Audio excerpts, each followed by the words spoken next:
অভিযুক্ত তেওঁলোকৰ ওপৰত এফআইআৰ দাখিল কৰিছিল আমাৰ পৰিয়ালৰ গতিকে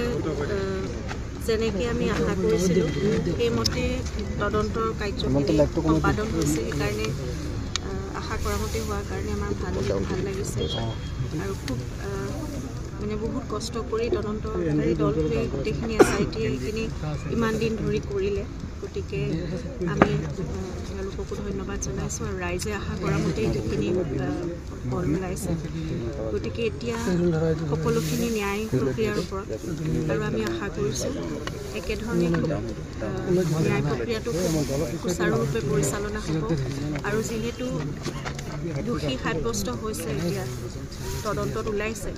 গতিকে প্ৰতিজন দোষীয়ে কঠোৰতকৈ কঠোৰতম শাস্তি পাব লাগে সেইটোৱে আমাৰ কাম্য আৰু ন্যায় ব্যৱস্থাটো খুব ভাল হ'ব বুলি আমি ভাবিছোঁৱেই কোনো সাৰি যাব নালাগে আৰু সেই তদন্ত ব্যৱস্থাৰ ওপৰতো আমাৰ আস্থা আছিল আৰু আমাৰ দেশৰ আইনৰ ওপৰত আমাৰ ন্যায় ব্যৱস্থাৰ ওপৰতো সমানেই আস্থা আছে গতিকে সেইখিনি হ'ব বুলি আমি আশা কৰিছোঁ আৰু তাতে আজি মাননীয় মুখ্যমন্ত্ৰী মহোদয়ে কৈছে যে ফাষ্ট ট্ৰেক আদালতৰ কথা তেওঁলোকে হাইকোৰ্টত এপিল কৰিব গতিকে সেইখিনি আমিও সকলোৱে বিচাৰিছোঁ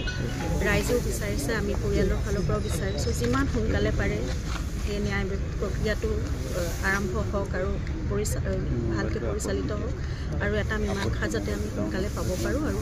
পুনৰবাৰ কৈছোঁ দোষীয়ে কঠোৰতকৈ কঠোৰতম শাস্তি পাব লাগিব আমাৰ গোটেই মানে আমাৰ ঘৰখন থানবান হ'ল গোটেই অসমৰ ৰাইজেই এই বস্তুটো সেয়াই বিচাৰি আছে যে কেনেকৈ জুবিন গাৰ্গৰ দৰে এটা সত্তা এনেকৈ নোহোৱা হৈ যাব পাৰে গতিকে তেওঁৰ নিচিনা এজন মানুহক হত্যা কৰিবলগীয়া কি থাকিব পাৰে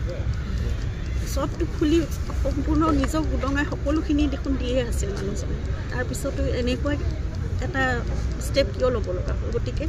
এতিয়া দোষীয়ে শাস্তি পাওক সেয়াই আমাৰ কামনা আপুনিও গৈ ছিংগাপুৰত এবাৰ যাব লাগে দুলু আহমেদে খুব কৈ আছে কথাটো আপোনাক অনুৰোধ জনাই আছে তেখেতে কিন্তু আমাৰ দেশৰ যিটো তদন্ত প্ৰক্ৰিয়া আৰু যিটো আইন প্ৰক্ৰিয়া সেইটোৰ ওপৰত আমাৰ সম্পূৰ্ণ আস্থা আছে আৰু ইতিমধ্যে ছিংগাপুৰৰ পৰাও সেই তদন্ত প্ৰক্ৰিয়া এটা চলাইছিলে তেওঁলোকে গতিকে এতিয়া মই ভাবোঁ আমাৰ দেশত আৰু আমাৰ অসম পুলিচে যিখিনি কৰিব জুবিনৰ প্ৰতি আমাৰ যি মানে আৱেগ আছে সেয়া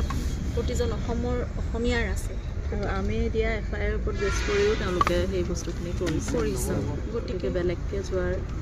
একো মই ভাবোঁ এতিয়ালৈকে ভবা নাই আৰু ইমানখিনি কথা আমি বাৰু বহুত আইনী কথাবোৰ নাজানো কিন্তু আমি বিশ্বাস কৰোঁ অসম পুলিচে যিটো কৰিব তেওঁলোকৰো সমানেই জুবিনৰ প্ৰতি মানে দায়িত্ব আছে তেওঁলোকৰ সেইখিনি আৱেগো আছে গতিকে যিখিনি অসম পুলিচে দায়িত্ব লৈ কৰিব সেইখিনি মই নাভাবোঁ আমি বেলেগকৈ কিবা এটা কৰিব লাগিব বুলি গতিকে এতিয়া আমি সম্পূৰ্ণ আইনৰ এই প্ৰক্ৰিয়াটোৰ ওপৰত আমি আস্থা ৰাখি আমি আগবাঢ়িছোঁ